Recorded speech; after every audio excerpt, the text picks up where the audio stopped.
வணக்கம் நண்பர்களே, நீங்கள் பார்த்து கொண்டு இருப்பது உங்கள் கௌசிகா ரிவ்யூ. சரி வாங்க வீடியோக்குள்ள போய் என்ன நடக்க போகுது அப்படின்னு சொல்லிட்டு பார்த்தீங்கன்னா, இதுக்கு மேலே நம்ம வெண்பா அடங்கியிருப்பாங்களான்னு சொல்லிட்டு பார்த்தீங்கன்னா, நல்லா அடங்கியிருப்பாங்களா அடங்காதவட.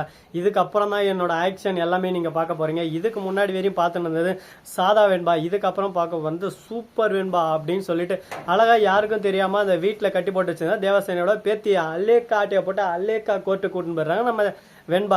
அதே சமயத்தில் நம்ம நிஷா குளிக்க போனாங்களா, அவங்கள அப்படியே சும்மா பூட்டு போட்டு வச்சுறாங்க. மறுபக்கம் அந்த வேலை செய்கிற அம்மாவை உங்களை போக சொல்லிட்டாங்க, உங்களை போயிட்டு நாளைக்கு வர சொன்னாங்க அப்படின்னு சொல்லிட்டு ஒரு உருட்டி விட்றாங்க அந்த இடத்துல. இதெல்லாம் நம்பிக்கிட்டு அவங்க என்ன பண்ண போகிறாங்க, ஐயோ போக சொல்லிட்டாங்களா, சரி நான் போகிறேன் தாயே அப்படின்னு சொல்லிட்டு அந்த இடத்துல இருந்து கிளம்பிடுறாங்க அந்த வேலை செய்கிற அம்மா. அவங்க போன அடுத்த செகண்ட் என்ன ஆகும், நிஷா ஒரு பக்கம் ஐயோ காப்பாற்றுங்க அம்மாவை காப்பாற்றுங்கன்னு சொல்லிட்டு கத்துறாங்க உருள்றாங்க பெறல்றாங்க.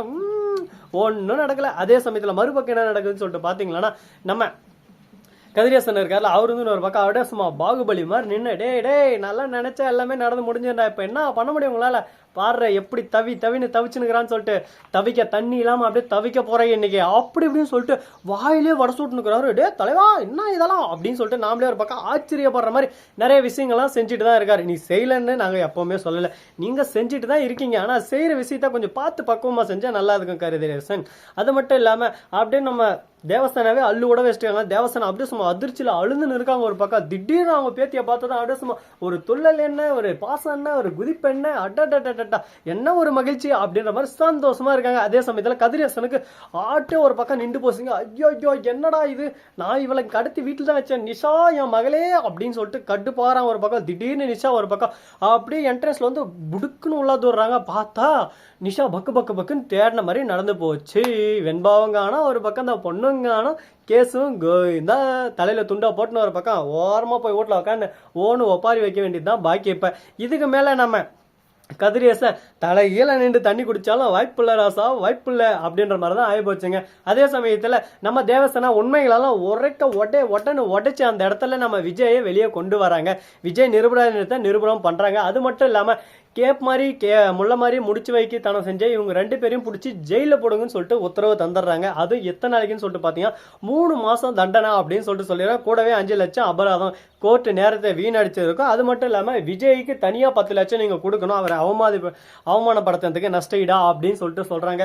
அடடா இந்த மாதிரி ஒரு ஆஃபர் எங்கெல்லாம் வந்துச்சு, இது வரையும் வரலடா. அந்த 10 லட்சத்தை அப்படியே தேவசேனா கொடுத்துறாங்க. தேவசேனா வந்து இல்லை எனக்கு வேணாம், நீங்க நல்ல காரியத்தை யூஸ் பண்ணுங்கன்னு சொல்றாங்க. இல்லை நோ அதெல்லாம் எங்களுக்கு வேணாம், நாங்கள் எப்போவுமே நேர்மை கண்ணியம் கட்டுப்பாடு, எங்களுக்கெல்லாம் இந்த காசு மேலே ஆசையே இல்லை, அந்த காசை நீங்கள் தான் வாதானே நீங்கள் வச்சுக்கோங்கன்னு சொல்லிட்டு தேவசேனாக்கு ஒப்படைச்சிடறாங்க. தேவசேனா அதை அனாத ஆசிரமத்துக்கு கொடுத்துட்றாங்க. அடடா இந்த மாதிரி ஒரு நல்ல லாயர் எத்தனை நாள் பார்க்கலையாப்பா, யாருக்குன்னா லாயர் வேணும்னா நம்பர் சொல்கிறேன் நோட் பண்ணிக்கோங்க அப்படின்னு சொல்லிட்டு நான் சொல்லுவேன். ஆனால் அவங்க நம்பர் பர்சனல் நம்பர் அவங்ககிட்ட தான் இருக்குது.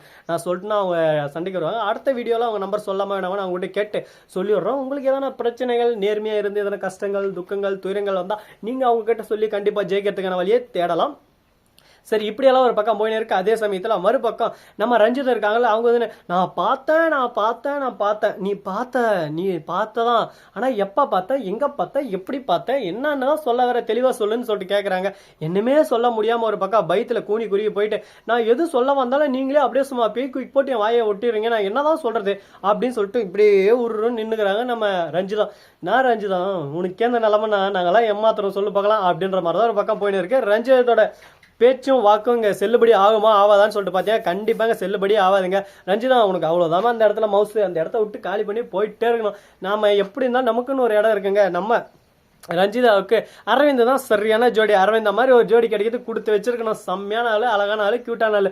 தலைவன் என்னென்ன பண்ணாரோ பர்ஃபார்மன்ஸ் எல்லாம் வேற லெவலில் பின்னி பெடல் எடுப்பாரு. அது மட்டும் இல்லாமல் ரஞ்சிதா தான் எனக்கு உயிர், அவளை நான் பத்திரமா பார்த்துக்கிறேன், என்னதான் நீ எனக்கு ஆக்சிடென்ட் பண்ணாலும் எனக்கு நீதாமா வேணும். அது மட்டும் இல்லாமல் நம்ம ரஞ்சிதம் போயிட்டு அவங்க அப்பாவை கட்டி பிடிச்சிட்டாங்க, என்னை மடிச்சிருக்கப்பா, நான் தெரிஞ்சு பண்ணலப்பா, எல்லாமே அந்த கேடுகட்ட ராஜாமா பண்ணது. ராஜாமா இனிமே எனக்கு வேணாம்ப்பா, நீங்க தான் எனக்கு வேணும். நான் ரஞ்சிதான் கேஸில் தோத்ததான் அப்படியே பல்ட்டி அடிக்கிற, இதுதான் அப்படியே சும்மா டுபுக்கு பல்ட்டியா, உன் பாட்டுக்கு அப்படியே சும்மா யார் ஜெயிக்கிறாங்களோ எந்த பக்கம் வருது அந்த பக்கம் போயினே இருக்குது. அதெல்லாம் உங்ககிட்ட கற்றுனா நீங்கள் தானே குருவே, குரு கிட்ட பாடம் கற்றுனா வேற எப்படி இருக்க முடியும். குருவோட பேச்சை என்றைக்கும் மீறக்கூடாது. அதனால தான் உங்கள் பேச்சை நான் மீற மாட்டேன். எப்பவுமே நீங்க சொல்றதா எனக்கு வேத வாக்கு அப்படின்னு சொல்லிட்டு சொல்லிருக்காங்க. இதை கேட்கும் போது நல்லா தான் இருக்கு. இதுக்கப்புறம் வேற ஏதாவது பிரச்சனை வருமானு சொல்லிட்டு பார்த்தா கண்டிப்பா பிரச்சனை வரும். அதை எப்படி தவிடுபொடி ஆக்கி எப்படி அதுல இருந்து ஜெயிக்க போறோம், அதுதாங்க முக்கியமான ஒரு விஷயமாவே இருக்க போகுது. சரி, இந்த மாதிரி எல்லாம் ஒரு பக்கம் போயின்னு இருக்கு. அதே சமயத்துல மறுபக்கம் என்ன நடக்குதுன்னு சொல்லிட்டு பாத்தீங்கன்னா, நம்ம விஜய் வீட்டுக்கு வர போறாரு. சந்தோஷமான விஷயம் தான். ஆரத்தியெல்லாம் ஒரு பக்கம் அன்னபூர்ணி ரெடி பண்ணி வச்சுன்னு இருக்காங்க. அடடா, ஆரத்தி, அந்த ஆரத்தின்ற முதல்ல ஞாபகம் வருது. அதுல காசை வைக்கணுமே, நம்ம விஜய்க்கு என்னடா காசு இருக்குன்னு சொல்லிட்டு பாத்தீங்கன்னா, இத்தனை நாள் வேலை செஞ்சார்ல, அதுக்கு காசு அவருக்கு கூலி 20,000 கொடுத்துருக்காங்க. என்னது 20,000 மாட்டி நம்புற மாதிரி சொல்றான் அப்படின்னு சொல்லிட்டு பாத்தியா, இந்த சீரியலே ஒரு 3 மாசம் எழுத்துட்டாங்களா, அதனால வேற என்ன பண்ண முடியும் சொல்ல பார்க்கலாம். இந்த வீடியோ பிடிச்சிருந்தா லைக் பண்ணுங்க, கமெண்ட் பண்ணுங்க, ஷேர் பண்ணுங்க, டிண்டிங் பெல்லை தட்டி விட்டு போங்க. அப்பதான் நான் போறோம் அடுத்த வீடியோ உங்களுக்கு உடனுக்குடன் நோட்டிபிகேஷன் வந்து கொண்டே இருக்கும். மிக்க நன்றி. தேங்க்ஸ் ஃபார் வாட்சிங். Tata, see you. நன்றி, வணக்கம், வந்தனம், வருக, தருகை.